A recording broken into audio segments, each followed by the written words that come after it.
Wassalatu wassalamu ala rasulihil mustafa wa ala alihi wa sahbihi ahli sidqi wal wafa, amma ba'd. Dewan juri yang adil dan bijaksana, semoga Allah berikan keberkahan dan kesehatan, amin. Beserta MTQ Korpri serta seluruh saudaraku sebangsa dan setanah air yang dirahmati Allah Ta'ala, amin ya Rabbal. Ke pasar pagi beli sereal, untuk bekal juri mancing keselan. Mari bijak bermedia sosial agar selamat dunia dan akhirat. Pada kesempatan yang mulia ini, saya akan menyampaikan tausiah yang berjudul Baksos untuk Viral, bijak bermedia sosial untuk wujudkan visi generasi yang bermoral. Hadirin rahimakumullah.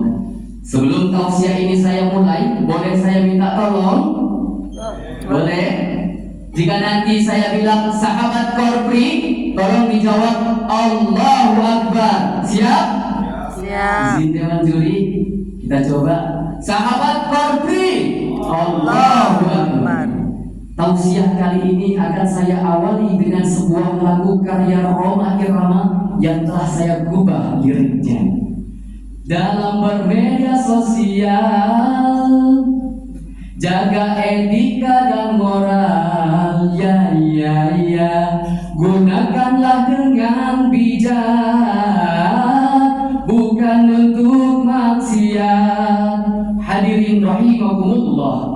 Berdasarkan survei WR Sosial yang bertajuk Digital Indonesia Report 2026 menyebutkan bahwa jumlah pengguna media sosial di Indonesia mencapai 180 juta jiwa dengan persentase 62,7% dari total populasi penduduk Indonesia yang mencapai 287 juta jiwa. Masya Allah, suatu angka yang besar bukan hadirin? Karenanya Indonesia menempati urutan keempat sebagai negara dengan penetrasi media sosial terbanyak di dunia. Jalan-jalan ke Kenya, bolehkah saya bertanya? Boleh. Siapa di ruangan ini yang menggunakan media sosial? Ya, ternyata seluruhnya menggunakan media sosial. Hal tersebut menandakan bahwa kemajuan teknologi khususnya media sosial hampir menyentuh seluruh lapisan masyarakat dan manusia hampir tidak bisa lepas dari penggunaan media sosial dalam kehidupan. Dengan bermedia sosial kita dapat menjalin silaturahmi. Dengan bermedia sosial kita dapat berkomunikasi. Dengan bermedia sosial kita dapat mencari informasi. Peribahasa mengatakan, sekali merangkup dayung, 2-3 pulau terlampaui. Melalui media sosial kita dapat melakukan banyak aktivitas dalam satu waktu yang bersamaan tanpa terbatas ruang dan waktu. Salah satu buktinya hadirin, ketika banjir bandang melanda wilayah Sumatera pada November tahun lalu, melalui media sosial banyak masyarakat dapat bergerak cepat sehingga membuka donasi dan menyalurkan bantuan kepada para korban. Alhamdulillah. Namun di balik segala kemudahan yang ditawarkan, media sosial pun dapat berdampak mengerikan jika tidak digunakan dengan bijaksana. Pada Desember tahun lalu hadirin, tragis dan bikin menangis, seorang gadis lucu dan lugu di Sumatera Utara tega menghabisi nyawa ibu kandungnya dengan adegan yang terinspirasi dari game online. Belum lagi dengan berbagai konten viral di media sosial yang mempertontonkan kemaksiatan secara terang-terangan. Muda-mudi dengan bangganya memamerkan hubungan zina, menyerupai lawan jenis demi meraih ketenaran, mempertontonkan lebuk tubuh dan aurat untuk menunjukkan syahwat, kemudian memamerkan kekayaan agar mendapatkan pujian. Dan sering muncul saat ini hadirin podcast atau konten yang seringnya memunculkan aib dan dosa dengan dalih saya orangnya jujur ya, saya nggak munafik. Na'udzubillahi min dzalik. Hadirin, mempertontonkan kemaksiatan di media sosial secara terbuka dan sengaja akan menimbulkan normalisasi perbuatan dosa. Sesuatu yang sejatinya dianggap kabur dan memalukan, ini justru dipandang menjadi kebanggaan. Hal yang seharusnya ditutup rapat-rapat, ini justru menjadi ladang cuan yang berlipat. Padahal Allah telah berfirman dalam Al-Quran surah An-Nur ayat 19.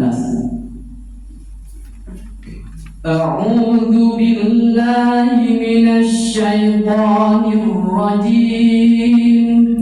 Bismillahirrahmanirrahim. Innal ladzina yuhibbuna an tashi'al fahishatu fil ladzina amanu lahum 'adzabun alim. Lahum 'adzabun alimun fid dunya wal akhirah wallahu ya'lamu wa antum la ta'lamun. Sesungguhnya orang-orang yang ingin agar perbuatan yang sangat keji itu tersiar di kalangan orang yang beriman, mereka mendapatkan azab yang pedih di dunia dan di akhirat. Dan Allah mengetahui, sedang kamu tidak mengetahui. Sahabat Korpri, Allahu Akbar. Sahabat Korpri, Allahu Akbar. Abu Bakar Jabir Al-Jazairi dalam karyanya Aisyah Tafasir jilid 3 halaman 92 menerangkan bahwa kata tasyi'a yaitu tasyiru wa tashtahiru, tersebar dan menjadi terkenal. Bahasa gaulnya viral guys. Kemudian Profesor Dr. Muhammad Quraisy dalam tafsir Al-Misbah volume 9 halaman 305 menerangkan bahwa kalimat tasyi'al fahisyah adalah tersebarnya hal yang negatif baik lisan maupun tulisan termasuk di media sosial. Kemudian Ibnu Manzur dalam kitabnya Lisanul Arab memaknai kata al-fahisyah sebagai segala hal yang buruk baik perkataan maupun perbuatan. Lalu Allah berfirman, lahum 'adzabun alimun fid dunya wal akhirah, yang menurut Muhammad Mustafa Al-Maradi dalam tafsir Al-Maradi menerangkan bahwa orang-orang yang memamerkan kemaksiatan akan mendapatkan hukuman di dunia berupa had dan hukuman sosial lainnya, kemudian azab yang pedih di akhirat jika tidak bertaubat. Hadirin, tren pamer maksiat di dunia maya tentu berdampak besar bagi kehidupan di dunia nyata. Kemudian hadirin, tren pamer maksiat di dunia maya tentunya berdampak besar bagi kehidupan di dunia nyata. Lalu bagaimanakah cara ideal bermedia sosial? Allah Ta'ala berfirman dalam Al-Quran surah Al-Ahzab ayat 70. Ya ayyuhalladzina amanu taqullaha wa qulu qawlan sadida. Shadaqallahul azim. Wahai orang-orang yang beriman, bertakwalah kamu kepada Allah dan ucapkanlah perkataan yang benar. Sahabat Korpri, Allahu Akbar. Imam Ali As-Sabuni dalam kitab Tuhfatut Tafasir jilid 2 halaman 636 menerangkan bahwa kalimat qaulan sadida dimaknai sebagai qaulan shadiqan ghairu jair, haqqan ghairu batil. Perkataan yang jujur bukan berdusta, kata yang benar bukan yang salah.